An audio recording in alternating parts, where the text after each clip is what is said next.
Hello guys, welcome back. आज हम पढ़ेंगे फर्स्ट फ्लाइट की poem number 3, a tiger in the zoo by Leslie Norris. Let's get started. इस poem में हम क्या पढ़ेंगे? इस पोएम में एक टाइगर को लेकर कंपेयर एंड कंट्रास्ट करा गया है। उसकी सिचुएशन बताई गई है कि उसकी आइडियल सिचुएशन से कैसे उसकी सिचुएशन अलग है। कंपेयर एंड कंट्रास्ट का मतलब क्या होता है? कंपेयर करना होता है यार डिफरेंसेस बताना, कंट्रास्ट करना होता है सिमिलैरिटीज़ बताना। तो यहाँ पर हम उस चीज़ के बारे में बात करेंगे।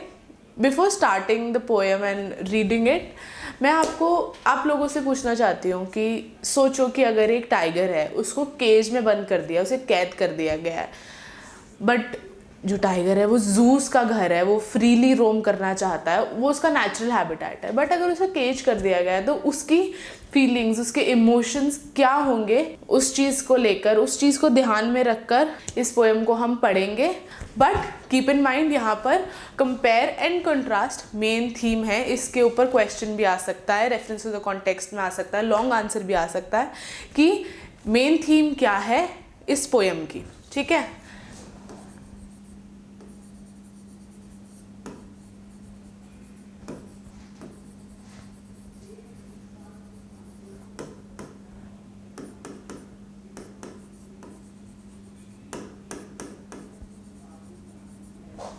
ठीक है। रिमेंबर कि compare and contrast is the main theme of this poem. ठीक है,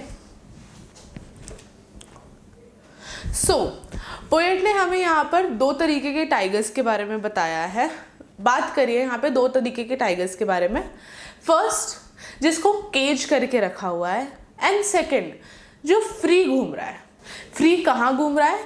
जंगल में घूम रहा है। ठीक है, सो जो टाइगर फ्री घूम रहा है जंगल में, उसके इमोशंस तो ऐसे क्या ही होंगे जब वो अपने नेचुरल हैबिटेट में है, फ्रीली रोम कर सकता है जंगल में।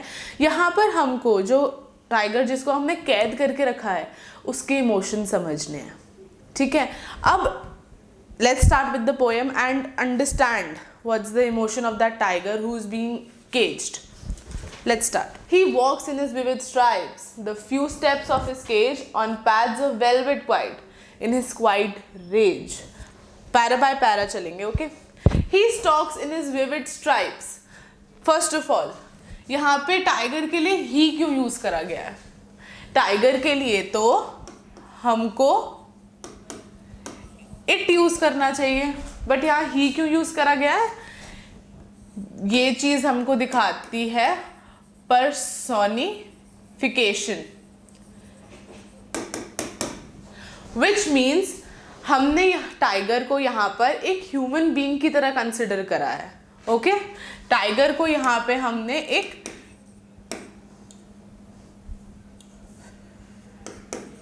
ह्यूमन की तरह कंसिडर करा है। Keep this in mind, okay. He stocks in his vivid stripes. Stocks मतलब वो अपने उस केज में, अपने छोटे से केज में चल रहा है। किसके साथ? अपनी विविड स्ट्राइप्स, उसकी जो ब्राइट कलर की स्ट्राइप्स होते हैं उसके शरीर पर, उसके साथ वो अपने केज में छोटे छोटे स्टेप्स ले रहा है। अब बड़े बड़े स्टेप्स तो ले नहीं सकता क्योंकि केज तो छोटा सा है। तो the few steps of his cage, यहाँ पे फ्यू स्टेप्स बताता है कि उसका केज बहुत छोटा है और वो बस कुछ ही स्टेप्स ले सकता है अपने केज के अंदर। On the pads of velvet quiet in his quiet rage. Velvet quiet क्या होता है? जो उसके पैर है, जो टाइगर के पॉज है, वो बहुत सॉफ्ट है। जैसे हम देखते हैं ना, फर वाले पॉज होते हैं, तो टाइगर के पॉज बहुत सॉफ्ट हैं, जो कोई भी आवाज़ नहीं कर रहे हैं, क्योंकि जब वेलवेट की चीज़ कभी जो चलेगी तो उसमें आवाज़ तो होगी नहीं। ठीक है, तो वो अपनी ब्राइट स्ट्राइप्स में, जो उसके शरीर पे बहुत ब्राइट स्ट्राइप्स हैं, अपने केज में वो चल रहा है छोटे छोटे कदम लेकर अपने पैरों से। Pads means paws. In his quiet rage, यहाँ पे बहुत बहुत इंपॉर्टेंट लाइन है। In his quiet rage, in his quiet range मतलब anger. Quiet rage means anger. Quiet rage क्यों लिखा है यहाँ पे? अब यार किसी एनिमल को, किसी मतलब वाइल्ड एनिमल को आप उसके नेचुरल हैबिटेट से निकाल कर कैद कर दोगे, किसी केज में डाल दोगे, उसके अंदर तो गुस्सा भर ही जाएगा ना। So just because he is confined in a cage, उसके एंगर को क्वाइट बोला गया है क्योंकि वो कुछ कर नहीं सकता, वो बंदी है इस टाइम पे। तो अब रेज का मतलब तो हमें पता ही है क्या होता है, एंगर, और quite because he is caged. ठीक है, एक बार फिर से समझा देती हूँ कि यहाँ पे ही यूज़ करा गया है टाइगर के लिए क्योंकि हमने उसको एक ह्यूमन की तरह कंसिडर करा है। यहाँ पे वाइट स्ट्राइप्स मीन्स टाइगर की जो ब्राइट स्ट्राइप्स होते हैं उसके शरीर पे, यहाँ पे वो मतलब है उसका।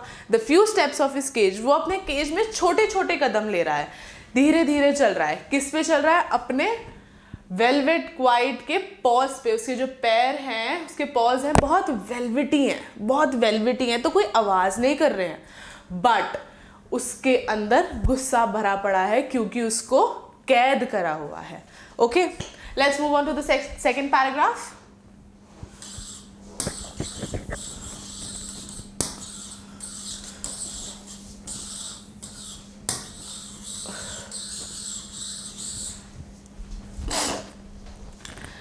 Second paragraph. He should be lurking in shadow, sliding through long grass, near the water hole where plump deer pass. यहाँ पे हम लोगों ने, जो अब मैंने स्टार्टिंग में बताया था ना, जो मेन थीम है कंपेयर एंड कंट्रास्ट करने की, यहाँ पे वो चीज़ है। यहाँ पे हमने डिफरेंट सिचुएशन बता दी टाइगर की।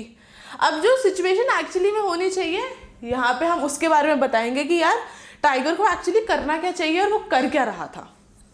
ठीक है, let's start. He should be lurking in Shadow. तो पोएट यहाँ क्या बोल रहा है कि भाई टाइगर को तो छुपना चाहिए। किसमें? लॉन्ग ग्रास के अंदर उसको छुपना चाहिए।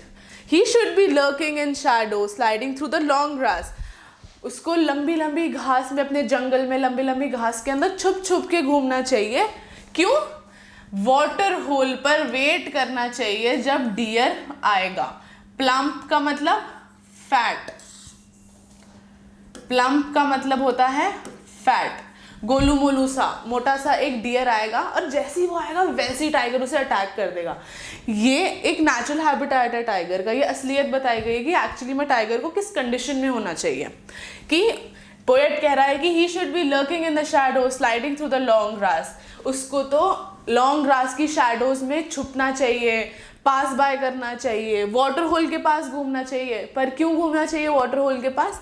ताकि वहाँ से डियर आए और वो डियर को अपना मील बना ले, खाना खा ले उससे। डियर, जैसे हमें पता ही है कि टाइगर का खाना तो डियर ही होता है, तो वो डियर खा ले। एक मोटा सा डियर जब भी पास बाय करे तो वो उसे अटैक करे और उसे खा ले। ठीक है, moving on to the third paragraph. He should be snarling around houses at the jungle's edge, baring his white fangs, his claws terrorizing the village.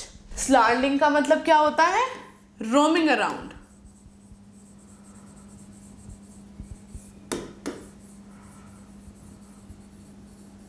ठीक है, He should be snarling around houses at the jungle's edge. यहाँ पे मतलब jungles as, जैसे मैं बताऊँ अगर आपको थोड़ा इजी वे में, कि जैसे ये हमारा जंगल है, ठीक है, तो जैसे एज होता है ना जंगल का, यहाँ घर होते हैं। तो यहाँ पर वो बताना चाह रही है हमें पोएट कि उसको तो घूमना चाहिए जंगल के एज पर। यहाँ पर मतलब जैसे ये टाइगर है, टाइगर को तो यहाँ पर घूमना चाहिए जहाँ पर जंगल का एज है, और पूरे विलेज को टेरराइज करना चाहिए। किससे टेरराइज करना चाहिए? अपने सफ़ेद दांतों से, अपने क्लॉज से। यहाँ पर पोएट कहना चाह रही है कि यार जैसे हमने इसको कैद करके रखा है, हमें वैसे तो नहीं करना चाहिए, बट एक्चुअल कंडीशन क्या होनी चाहिए टाइगर की, कि वो आज़ादी से घूम सके, घरों के आसपास घूम सके, जंगल के एज के आसपास घूम सके, डरा सके, विलेज को टेरराइज कर सके, अपने वाइट फैंग्स, अपने क्लॉज से सबको टेरराइज कर सके, सबको डरा सके। तो यहाँ पर इन दो पैराग्राफ्स में हमें कंडीशन बताई है टाइगर की, जिससे उसे असलियत में जिस कंडीशन में होना चाहिए, नेचुरल हैबिटेट बताया गया हमको इन दो पैराग्राफ्स में। टाइगर का नेचुरल हैबिटेट बताया गया है। समझ आया? Let's move forward. अब हम वापस से उस केज टाइगर के ऊपर आते हैं फोर्थ पैराग्राफ में। But he is locked in a concrete cell, his strength behind the bars, stalking the length of his cage, ignoring the visitors. क्या मतलब हुआ इसका? फर्स्ट पैराग्राफ से सिमिलर ही इसका मीनिंग है. यहाँ पे पोएट बताना चाह रही है कि टाइगर तो अपनी केज के अंदर, जो केज उसका है वो कंक्रीट सेल के अंदर बंद है.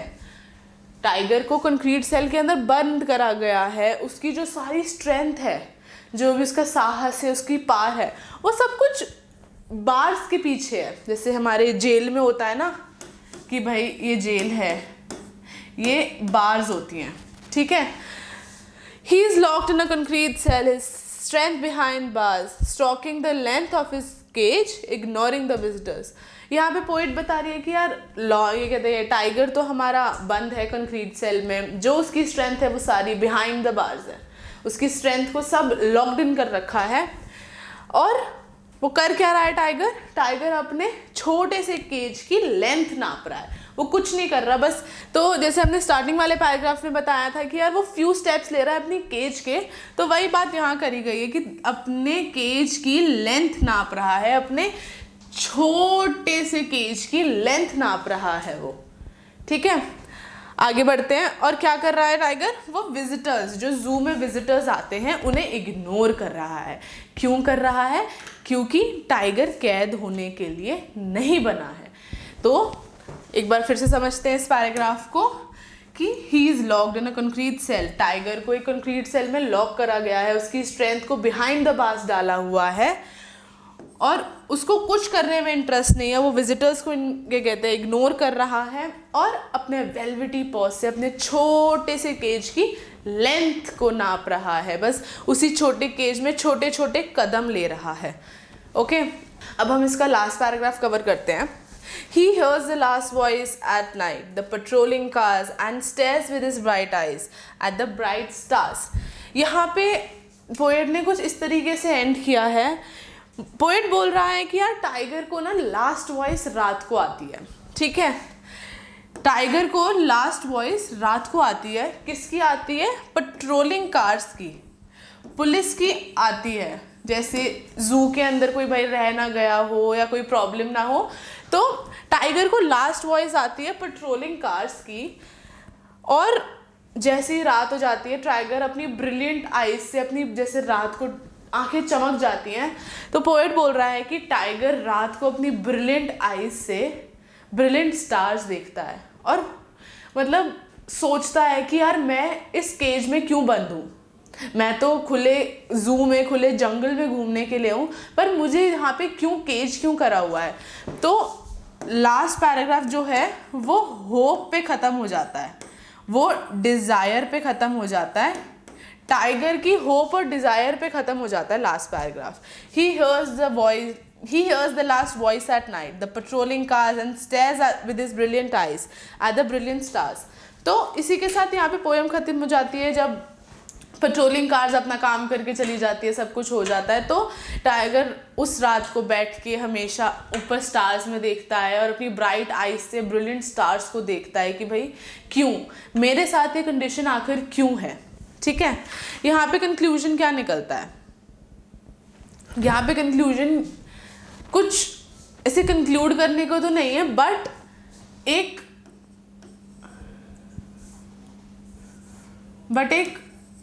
डिजायर ऑफ फ्रीडम के नोट पर ये पोएम खत्म हो जाती है कि भाई वो भी टाइगर जो केज्ड है वो भी डिजायर कर रहा है, यार काश मैं खुले जंगल में घूम रहा होता, काश मैं यहाँ केज ना होता.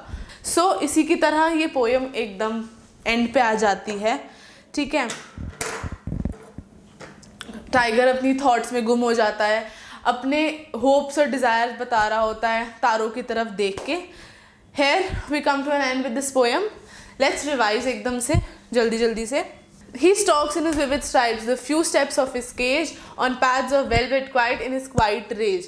यहाँ पे क्या मतलब है? जो टाइगर के ब्राइट स्ट्राइप्स है उसके शरीर पे, वो अपने केज में घूम रहा है उन्हीं के साथ. ब्राइट विविड स्ट्राइप्स उस अपने केज में, अपने छोटे छोटे से केज में स्टेप्स ले रहा है छोटे छोटे अपने वेलवेट पॉज से. और बहुत गुस्से में है, इसे बताया था, बहुत गुस्से में है, टाइगर के अंदर बहुत गुस्सा भरा पड़ा है। He should be lurking in shadow, sliding through the long grass near the water hole where plum tree pass. इसका क्या मतलब है, क्या मतलब हुआ इसका कि भाई टाइगर को तो शैडो, लॉन्ग ग्रास की शैडो में घूमना चाहिए, वाटर होल के पास घूमना चाहिए, ताकि एक मोटा सा डियर आए और वो उसको अटैक करके अपना मील बनाए।